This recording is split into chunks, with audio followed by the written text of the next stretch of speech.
আসসালামু আলাইকুম। বর্তমানে সবথেকে জনপ্রিয় একটি অ্যাপস CapCut। ভিডিও এডিটিং এর জন্য সবথেকে ভালো। হ্যাঁ? তো এই CapCut অ্যাপসটা যদি আমরা ডাউনলোড করতে যাই, তো পিসির জন্য আমরা সেটা কিভাবে ডাউনলোড করতে পারি, তো সেটা আমরা দেখব। তো এখানে আমরা একটা ব্রাউজারে চলে আসব। আসার পরে এখানে লিখব CapCut। এখানে আমরা সার্চ করব CapCut লিখে।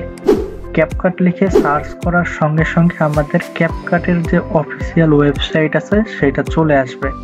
তো আমরা প্রথমত এই ওয়েবসাইটে প্রবেশ করব। এখানে প্রবেশ করার পরে আমরা দেখতে পাচ্ছি এখানে ডাউনলোড আইকন। এখানে আমরা ক্লিক করলে এটা ডাউনলোড হয়ে যাবে। তো এখানে ক্লিক করতেছি। এখান থেকে আমাদের হচ্ছে ডাউনলোড প্রসেস স্টার্ট হয়ে যাবে। এখান থেকে আপনি কোথায় ডাউনলোড করতে চাচ্ছেন এইটা ফাইলটা সিলেক্ট করে দিতে হবে। তো আমি এখান থেকে ফাইল সিলেক্ট করে দিচ্ছি।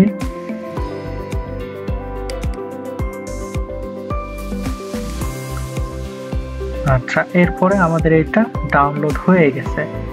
আচ্ছা, এইটা যেহেতু একটা অনলাইন অ্যাপস, তো এইটা আমাদের ডাউনলোড হওয়ার পরে এটা ইনস্টলের জন্য আমাদের হচ্ছে ল্যাপটপের সঙ্গে বা ডেস্কটপের সঙ্গে আমাদের ইন্টারনেট কানেকশনটা থাকতে হবে, না হলে আমরা ইনস্টল করতে পারবো না।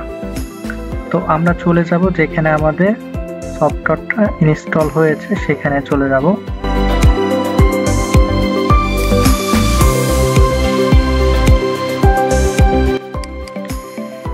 এখানে আমাদের সফটওয়্যারটা ইনস্টল হয়েছে CapCut, এই যে। তো এখান থেকে আমরা হচ্ছে এই যে দেখেন আগে একটা ডাউনলোড করা ছিল, এটা ওল্ড ভার্সন। তো এইটা আমি ডিলিট করে দিচ্ছি। তো এইটা নতুন ভার্সন যেটা আমি ডাউনলোড করলাম, এইটা হচ্ছে এখন ডাবল ক্লিক করে ইনস্টল করব। হ্যাঁ, এখানে ডাবল ক্লিক করলাম। ডাবল ক্লিক করার পরে আপনার উইন্ডোজে একটা অপশন আসবে ইয়েস অর নো, আপনি ইনস্টল করতে চাচ্ছেন কিনা। তো ইয়েসে ক্লিক করে দিবেন। ইয়েসে ক্লিক করে দেওয়ার পরে এই যে এখানে ডাউনলোড প্রসেস স্টার্ট হয়ে যাবে। এখানে আপনাকে কিছুক্ষণ অপেক্ষা করতে হবে। তো এখানে আমরা কিছুক্ষণ অপেক্ষা করি।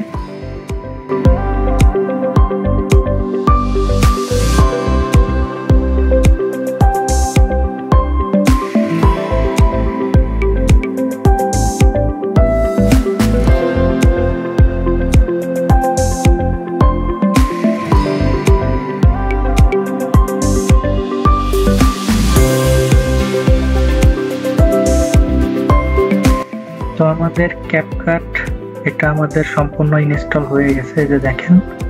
তো এই অ্যাপসটা আমাদের ল্যাপটপে ইনস্টল হইতে সময় লাগছে প্রায় 5 মিনিট। এটা ডিপেন্ড করবে আপনার ডেস্কটপ বা ল্যাপটপের এটা ধারণ ক্ষমতা কেমন, ঠিক আছে, কতটা ফাস্ট। এটার উপর অনেক সময় আপনার 2 মিনিটেও ইনস্টল হয়ে যাইতে পারে। হ্যাঁ, তো এইটা আমাদের ছিল কিভাবে আমরা হচ্ছে CapCut সফটওয়্যারটা ডাউনলোড করবে এবং ইনস্টল করব। এটা ইনস্টল করার পরে এখানে যখন অ্যাপসে আমি ডাবল ক্লিক করলাম, তখন আবারও এখানে রান করার জন্য কনফার্ম করতে বলতেছে। তো এখানে আমি কনফার্মে ক্লিক করতেছি। কনফার্মে ক্লিক করলাম। ক্লিক করার পরে এটা আমাদের ওপেন হয়ে যাবে। এই যে আমাদের সামনে CapCut এইটা হচ্ছে ওপেন হয়ে গেছে। এখানে আপনারা আপনাদের জিমেইল দিয়ে সাইন আপ করতে পারেন, অথবা হচ্ছে আপনারা ফ্রিতে ইউজ করতে পারেন। এটা কোনো সমস্যা নেই। আপনারা হচ্ছে এখানে জিমেইল দিয়ে সাইন আপ করলেও হবে, না করলেও হবে। আবার আপনারা যদি CapCut প্রো ভার্সন নিতে চান, সেক্ষেত্রে এখানে আপনার জিমেইল দিয়ে আপনি যেটাতে অ্যাক্সেস নেবেন সেটা এখানে দিয়ে লগ ইন করবেন, তাহলেই হয়ে যাবে। হ্যাঁ, তো এই ছিল আজকে CapCut কিভাবে আমরা ডাউনলোড করব এবং ইনস্টল করব এই প্রসেসটুকু। আশা করি ভিডিওটা আপনাদের ভালো লাগছে। ধন্যবাদ আপনাদের।